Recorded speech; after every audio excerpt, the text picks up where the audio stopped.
Vous êtes-vous déjà demandé ce que vous seriez en mesure d'accomplir si vous utilisiez votre plein potentiel? Avez-vous parfois l'impression d'être enfermé dans des cercles vicieux qui vous tirent vers le bas? Alors, on est tous, quelque part, conditionnés par nos expériences de vie, notre éducation, et on utilise rarement notre plein potentiel. C'est souvent d'ailleurs à cause de ces schémas négatifs que l'on appelle ces croyances limitantes que l'on n'arrive pas à s'extraire et à s'épanouir. Aujourd'hui, j'avais envie de vous en parler et surtout de vous montrer qu'il est possible d'en sortir. Bonjour à toutes et à tous et bienvenue sur l'Aparté Psy, la chaîne qui vous parle de psychologie. Dans cette vidéo, je vous parle de croyances limitantes, de schémas négatifs et surtout, dans le conseil de psy à la fin de la vidéo, je vous explique comment on fait pour sortir de ces schémas de pensée limitants. Savez-vous qui sont les cornacs ? Eh bien, ce sont, vous savez, ces dresseurs d'éléphants qui sont assez populaires en Asie. Et savez-vous surtout comment ils font pour que leurs éléphants soient si dociles et si respectueux finalement des ordres qu'ils leur donnent? Je parie que non. Enfin moi en tous les cas, avant un moment, je savais pas comment ils s'y prenaient. Eh bien, dites-vous que depuis petit, en fait, ces dresseurs d'éléphants prennent des éléphants bébés et leur attachent une ficelle qu'ils relient à un piquet au bout de l'une de leurs pattes. Bon, quand ils sont bébés, finalement, ces éléphants n'ont pas les mêmes capacités physiques extraordinaires qu'on connaît chez l'éléphant adulte, et ils vont lutter, se débattre pendant plusieurs jours, en vain en fait, sans résultat. Pourquoi ? Parce qu'ils n'ont pas la force physique tout simplement, et cette lutte est véritablement une lutte terrible pour eux. Devenus adultes, ces éléphants qui sont des animaux magistraux pourraient complètement se détacher de leur maître quelque part, ils pourraient complètement prendre leur indépendance et s'enfuir, mais ils ne le font pas. Et est-ce que vous savez pourquoi ils ne le font pas ? Je vous donne dans le mille. C'est tout simplement parce qu'ils ont intégré l'idée selon laquelle ils étaient prisonniers de ces cordelettes. Et même si, à l'âge adulte, ils pourraient s'en défaire, ça ne leur vient même pas à l'idée parce qu'ils ont ancré en eux le fait qu'il était impossible pour eux de vaincre cette cordelette. C'est vraiment un schéma de pensée qui leur vient de leur enfance, à eux aussi. Pourquoi je dis eux aussi ? Parce qu'en fait nous sommes tous à notre façon des éléphants. On a tous été éduqués, on a tous grandi dans certains schémas, dans certaines règles, avec certaines limites, et donc on garde en nous, à l'image de ces bébés éléphants, des traces en fait de ces schémas, des croyances qui vont nous limiter parce qu'on part du principe qu'elles sont vraies. Alors certes, on a appris ça quand on était enfant, mais arrivé à l'âge adulte, on pourrait les remettre en question. Et pourtant, elles fonctionnent toujours, ces croyances, comme des filtres qui nous empêchent de voir la réalité telle qu'elle est. Tout comme ces bébés éléphants. Ces croyances-là, en psychologie, s'appellent des schémas cognitifs dysfonctionnels. On appelle ça couramment des croyances limitantes. Je vous montre là le pouvoir du conditionnement. Et vous voyez bien que plus on a été conditionné tôt, plus on a été conditionné par des expériences de vie qui n'ont pas été positives, plus on va avoir du mal à sortir de certains schémas. Mais encore une fois, c'est complètement possible.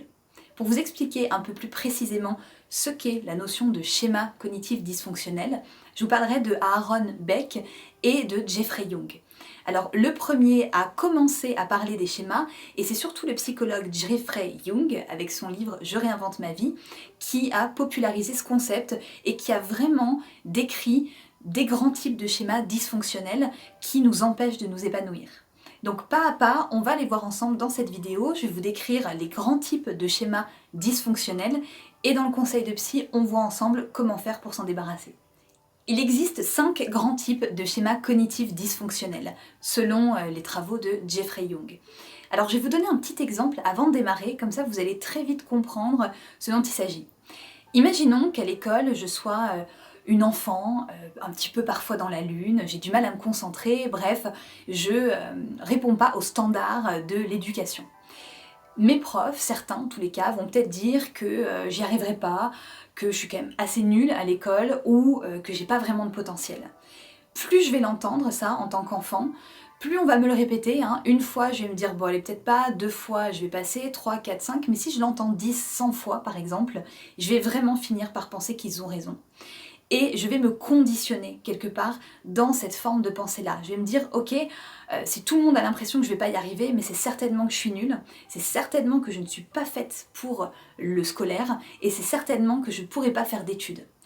Et là, on entre dans ce que l'on appelle les prophéties autoréalisatrices, parce que, à cause de ce que l'on dit de moi, je vais finir par le croire et je ne ferai pas vraiment d'effort. C'est-à-dire que je vais baisser les bras, peut-être que je vais même me décourager, peut-être que je vais me mettre à fuir l'école, à adopter pour certains des comportements de délinquance. Pourquoi? Parce que de toute façon, ça sert à rien que je m'acharne, je vais pas y arriver. Et là, vous voyez à quel point il est facile, malheureusement, de tomber dans des cercles vicieux. Ce sont ça, les schémas cognitifs dysfonctionnels. Et là, je vous décris les 5 principaux et on commence tout de suite. Première grande catégorie de schémas, les schémas de séparation et de rejet. Tout ce qui va tourner autour de l'amour et de l'estime de soi. Ce sont des phrases qui vont globalement aller dans le sens de « je suis nul, je n'ai pas de valeur, je n'ai pas d'importance, je ne suis pas aimable » dans le sens digne d'être aimé. Donc vous voyez, tout ce qui renvoie au fait que je ne suis pas une personne de valeur. Deuxième type de schéma, confiance et autonomie. Là, ça renvoie à la confiance en soi et en ses capacités. Globalement, quand je suis dans ce type de schéma négatif, je vais penser de moi que je ne suis pas capable, que je ne suis pas à la hauteur, que je ne vais pas y arriver, que je suis inférieur aux autres. Troisième type de schéma, cadre et limite. Là, il s'agit de moments où je n'ai peut-être pas eu de cadre qui soit suffisamment bien posé. Donc concrètement, je vais avoir du mal à suivre les règles, les lois et les ordres parfois qu'on peut me donner. Donc dans ce type de schéma, je vais me dire que je suis au-dessus des autres et que je ne peux pas supporter qu'on ne me fasse pas plaisir ou qu'on ne me donne pas satisfaction. Donc c'est vraiment tout ce qui tourne autour de l'intolérance à la frustration. Quatrième type de schéma, la dépendance aux autres. Dans ce type-là, je vais faire passer les besoins des autres avant les miens. Je vais avoir l'impression de n'être quelqu'un de valable que si je peux apporter quelque chose aux autres. Globalement, ça donne des phrases comme « les besoins des autres sont supérieurs aux miens, je n'ai pas le droit de déranger, je n'ai pas le droit de me mettre en avant, je dois faire plaisir aux autres, je n'ai pas le droit de dire non ». Cinquième type de schéma, ce qu'on appelle hypervigilance et intuition. Là, très souvent, ça fait suite à des chocs émotionnels ou des traumatismes, parce que je vous le rappelle, les schémas cognitifs dysfonctionnels, les croyances limitantes, ça se crée dans l'enfance par rapport à notre éducation, mais ça peut aussi se construire suite à des gros chocs émotionnels ou à des traumas. Et là, c'est souvent le cas. Dans ce type-là de schéma, j'ai l'impression que j'aurai jamais suffisamment de sécurité intérieure pour me permettre de faire face aux situations de la vie de tous les jours. Donc globalement, je vais me sentir en danger, je ne vais pas me sentir en sécurité, je vais avoir l'impression que les autres me veulent du mal, ou bien que je dois paraître fort pour ne pas montrer mes faiblesses. Et est-ce que vous vous retrouvez, vous d'ailleurs, dans un de ces schémas? Pour ma part, ça a été souvent et longtemps la confiance en soi. J'avais beaucoup de mal à me faire confiance, à sentir que j'étais capable, et c'est globalement ce qui se passe dans le syndrome de l'imposteur. Je vous en parlerai d'ailleurs si ça vous intéresse dans une autre vidéo. J'avais du mal à me sentir légitime et capable de donner quelque chose de valeur aux autres. Que ce soit dans mon métier ou que ce soit dans ma vie personnelle, il fallait toujours que je fasse plus, toujours que je montre plus pour me sentir valable.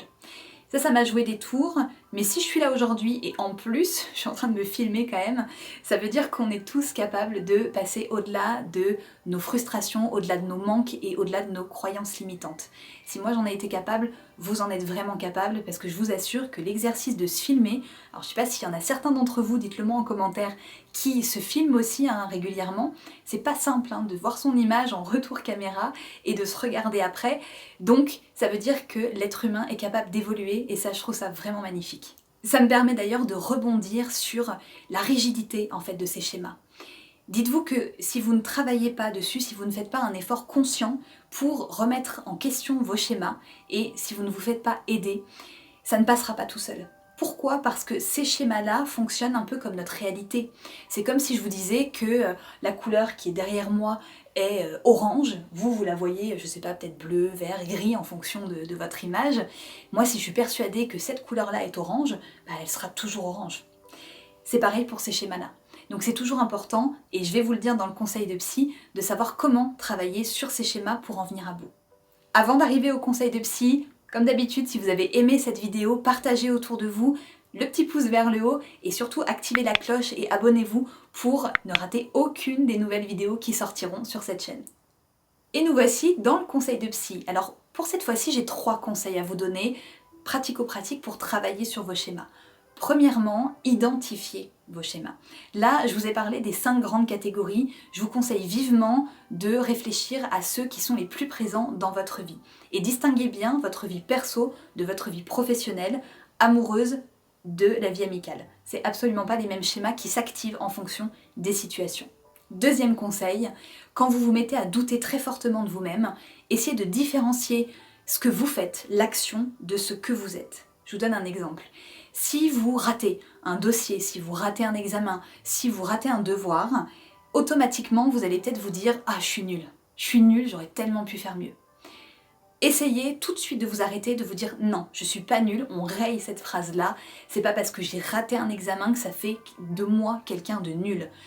J'ai raté cet examen, je n'ai pas fait ce qu'il fallait pour y arriver, je n'ai pas compris les choses. Ok, ça c'est une action que vous avez fait ou pas fait. Ce n'est en aucun cas le reflet de votre personne. Ça, c'est important de bien faire la différence entre les deux. Troisième conseil, je ne saurais que vous inciter à consulter un psychologue, un thérapeute qui est spécialisé dans la thérapie des schémas. Encore une fois, Jeffrey Young a écrit un livre, d'ailleurs je vous le conseille, il est vraiment top, et vous pouvez pousser le travail encore plus loin en vous faisant accompagner d'un professionnel neutre qui vous permettra de cerner vos schémas, de travailler dessus et de vous mettre en situation pour changer vos habitudes au fur et à mesure. Merci d'avoir regardé cette vidéo. À nouveau, si la psychologie vous intrigue, faites un tour sur mon site où vous retrouverez des articles, des webinaires, des formations, toute mon actualité et souvenez-vous bien, comprendre, c'est être libre.